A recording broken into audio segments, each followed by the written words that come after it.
Pancasila sebagai pandangan hidup bangsa sudah saya terangkan, meskipun ya sekilas saja. Nanti saya kasih sebuah bahan ajar aja biar anak-anak baca gitu, tidak hanya mendapatkan materi atau sumber belajar dari apa yang saya sampaikan. Nanti untuk pertemuan selanjutnya akan saya kasih bahan ajar. Oke, praktek yang dimaksud dengan praktek ideal adalah praktek itu kan kita menerapkan ideal itu sebenarnya atau sesungguhnya gitu. Jadi kita menerapkan Pancasila yang sesungguhnya seperti apa? Sila ke-1, ketuhanan yang Maha Esa. Prakteknya seperti apa? Beragama Tuhan ya. Kalau bahasa ketuhanan yang Maha Esa, kita beragama, meyakini bahwa Tuhan itu Esa. Di dalam agama itu apa? Ada aturan, ada syariat, ada apa namanya? Tuntutan, ada aturan. Nah, kita mengikuti itu yang dimaksud praktik ideal. Itu kalau sila satu, sila kedua kemanusiaan yang adil dan beradab. Persatuan Indonesia. Kalau praktek idealnya ya kita menerapkan apa yang ada di situ. Kalau kita disuruh adil ya adil, beradab ya berarti sopan santun, tata krama, tingkah laku kita itu kayak gimana yang sopan. Nah kayak gitu. Jadi kita menerapkan dalam kehidupan sehari sesuatu yang sebenarnya sudah kita terapkan, cuma kita masih belum paham apakah ini sesuai dengan Pancasila. Sebenarnya itu sesuai. Yang jelas masih dalam taraf yang lurus dan baik gitu. Terus dari Assalamualaikum warahmatullahi wabarakatuh. Saya Ridho dari kelas 9C. Oke.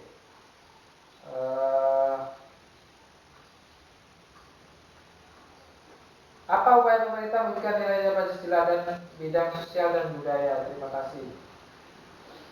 Upaya pemerintah banyak ya. Sebenarnya kerjanya pemerintah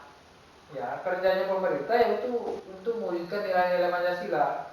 Misal di bidang sosial, sosial apa? Kesejahteraan masyarakat, atau kemudian apa sih kebutuhan masyarakat? Misal di Malang nih, apa sih kebutuhan masyarakat Malang? Misal dari segi transportasi apa itu kan disediakan oleh pemerintah. Bisa juga terkait masalah sampah, bisa juga terkait masalah kebutuhan pokok. Terus budaya Malang itu ketika pemerintah punya acara mengundang adat istiadat yang ada di daerahnya atau kearifan lokal yang ada di Malang itu pasti diundang. Itu salah satu melestarikannya. Jadi itu adalah upaya pemerintah. Terus selanjutnya dari Assalamualaikum Pak Alif, ini pertanyaan saya Amanda Lauci. Oke, Waalaikumsalam dari Amanda. Mengapa Pancasila dijadikan sebagai sumber dari segala sumber hukum, sumber dari tertib hukum? Mengapa bukan Undang-Undang 1945, padahal Undang-Undang 1945 berdetail lengkap, bahkan Pancasila ada di dalamnya. Kenapa? Oke, pertanyaan yang menarik. Jadi begini, di sini kan dikatakan bahwa Pancasila sebagai sumber hukum, sumber tertib hukum dan segala dan segala. Nah, kenapa undang-undang saja? Kalau di Pancasila ini Pancasila hanya 5 tuh, ya. Sedangkan di undang-undang itu sudah ada aturan yang mengatur itu, Nah, pertanyaan yang bagus sekali, pertanyaan yang bagus sekali. Jawabannya sih benar ya.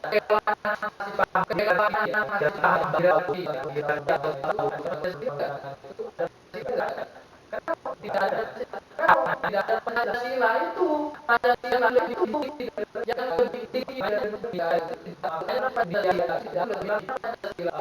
kompleks, lebih dan itu bisa digali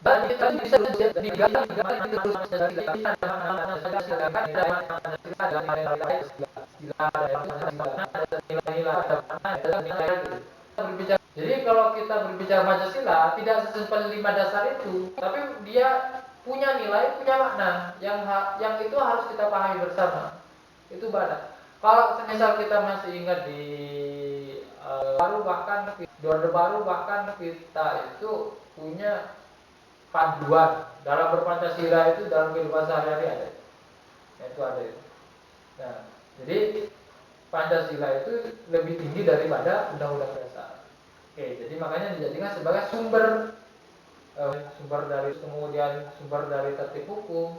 Nah, makanya bahkan kalau di Undang-Undang Dasar ada yang tidak sesuai dengan Pancasila, maka Undang-Undang Dasar itu tidak disahkan karena tidak sesuai dengan Pancasila. Nah, makanya Pancasila ini lebih tinggi daripada Undang-Undang Dasar. Oke, selanjutnya.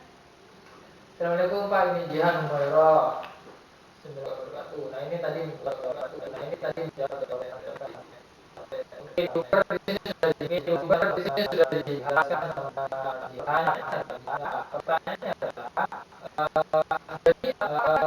jadi apa bolehkan yang diperbolehkan itu hanya pendidikan tinggi dan berpendidikan saja. Waalaikumsalam warahmatullahi wabarakatuh.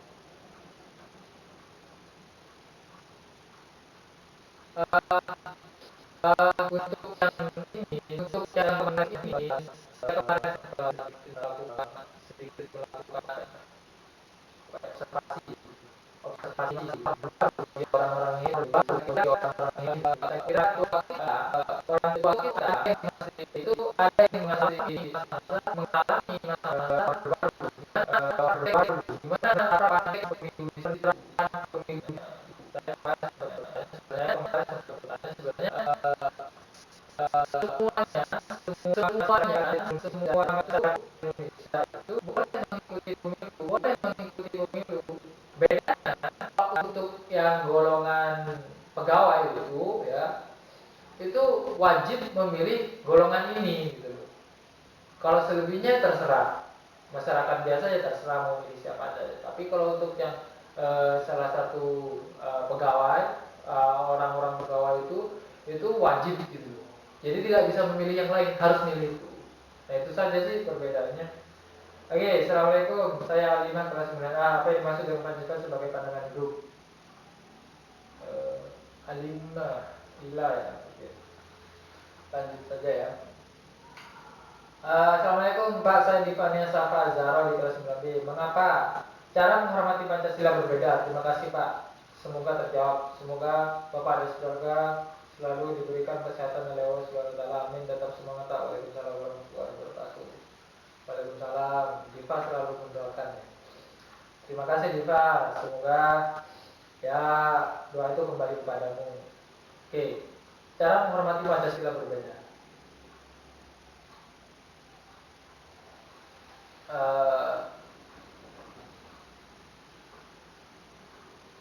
Saya belum menemukan ini. Kalau menghormati Pancasila, Pancasila ya, kalau bagi saya tidak perlu dihormati sih, tapi dilaksanakan dan diterapkan gitu. Apa yang ada di Pancasila itu ya dilaksanakan oleh seluruh masyarakat Indonesia. Tuh. Karena menghormati saja tanpa kita menerapkannya ya apa artinya gitu.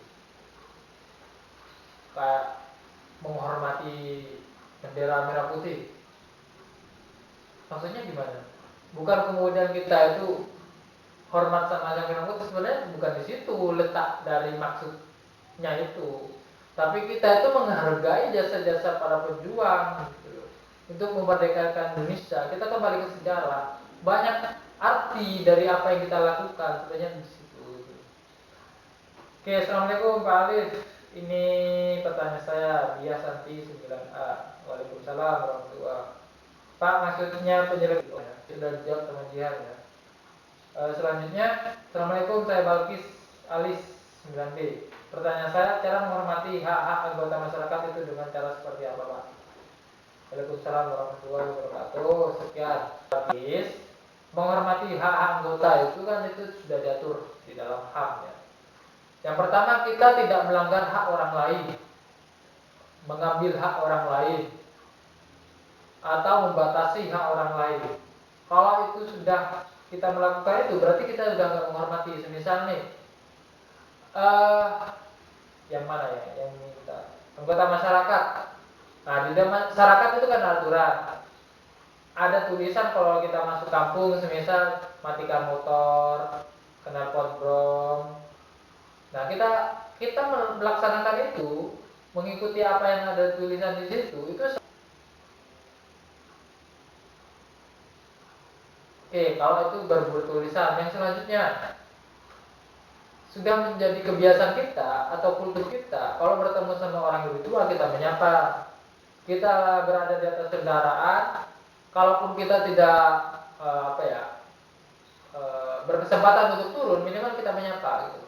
Kan kalau di daerah Jawa itu kan non sewu, ngapunten,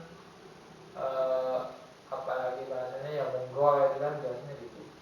Nah, itu salah satu kita menghormati anggota masyarakat. Oke, selanjutnya dari Zahro 9A. Assalamualaikum warahmatullahi wabarakatuh. Waalaikumsalam warahmatullahi wabarakatuh. Sebagian dari pihak pemerintah akhir-akhir ini sering membuat kesalahan. Saya tegaskan lagi, sebagian. Lalu jika Pancasila memang merupakan dasar negara yang paling berpengaruh, kenapa sebagian anggota pemerintah yang tak layak masuk ke dalam pemerintahan bisa lolos dari sebagian masalah yang mereka buat? Dan bagaimana mereka bisa diakui sebagai anggota pemerintah jika sebenarnya mereka itu tidak layak? Sekian, terima kasih. Pengen tanya itu, Pak. Wah, pertanyaan yang luar biasa penutup ini ya. Udah gak ada pertanyaan lagi. Secara umum itu kan berbicara tentang ada nih anggota pemerintah yang itu sebenarnya gak layak gitu untuk menjabat sebagai pemerintah atau pemimpin dari kita, pemimpin dari masyarakat, itu gak layak gitu. Dari apa gak layak? Yang pertama, dia banyak melanggar aturan atau banyak hukum-hukum yang dia langgar. Yang kedua, dia tidak bisa dijadikan satu teladan, atau dia itu sifatnya sifat orang yang munafik gitu loh. Dipercayai dia ikat, berjanji dia khianat dan semacamnya itu. Nah, itu gak layak gitu. Tapi kenapa itu bisa terpilih? Nah, itu sebenarnya ada di sistem pemerintahan negara kita. Sistem pemerintahan di situ berbicara tentang bagaimana cara kita menjadi anggota dari pemerintah, parlemen, DPR, DPRD, bupati, camat dan semacamnya itu. Nah, itu kan dipilih melalui sistem pemerintahan, yaitu pemilu itu. Kita menggunakan demokrasi, yaitu suara terbanyak, lalu dia terpilih, sama dengan terpilih. Ya, dia masalah layak nggak layak itu kan yang ditentukan oleh KPU. KPU yang menyeleksi orang-orang yang sekiranya dijadikan sebagai pemerintah itu. Kalau menurut KPU layak, secara dia udah ada SKKB, kelakuan baiknya udah aman, tidak pernah melakukan korupsi atau pelanggaran secara hukum. Kalau menurut KPU layak, ya. Tapi menurut masyarakat kan dalam tanda kutip. Nah, itu yang sebenarnya masih perlu diperbaiki di dalam sistem pemerintahan kita, karena kita menggunakan sistem demokrasi di mana suara terbanyak itu akan terpilih. Ya, itu saja sih pertanyaannya. Selebihnya udah bagus pertanyaannya, saya suka karena banyak kita yang sadar dengan kehidupan kita yang sehari-hari. Ya, bagi kalau yang masih belum bertanya mungkin komen lagi lah ya, komen lagi baik di sini atau di pertanyaan sebelumnya. Pak, pertanyaan saya kayaknya belum terjawab ya, atau jawaban Bapak tidak sesuai dengan apa yang saya tanyakan. Bisa? Bapak. Kalaupun semisal gini Pak, mungkin untuk selanjutnya pertanyaannya lebih baik dijawab dengan tulisan saja deh, karena saya nggak ada waktu buat nonton video atau menunggu pertanyaan saya sampai terjawab. Ya nggak apa-apa. Karena harapan saya ketika saya menyampaikan seperti ini itu jawaban anak-anak saya jawab secara langsung biar kita lebih interaktif aja sih. Kalau sama-sama pertanyaan itu dijawab dengan tulisan, kenapa nggak browsing saja? Itu lebih banyak sumber referensi. Karena lagi-lagi ini tugas saya menjawab pertanyaan dari anak. Itu saja. Sekian, semoga menjawab pertanyaan atau kemudian atau unek-unek dari apa yang ingin ditanyakan. Saya akhiri, wassalamualaikum warahmatullahi wabarakatuh.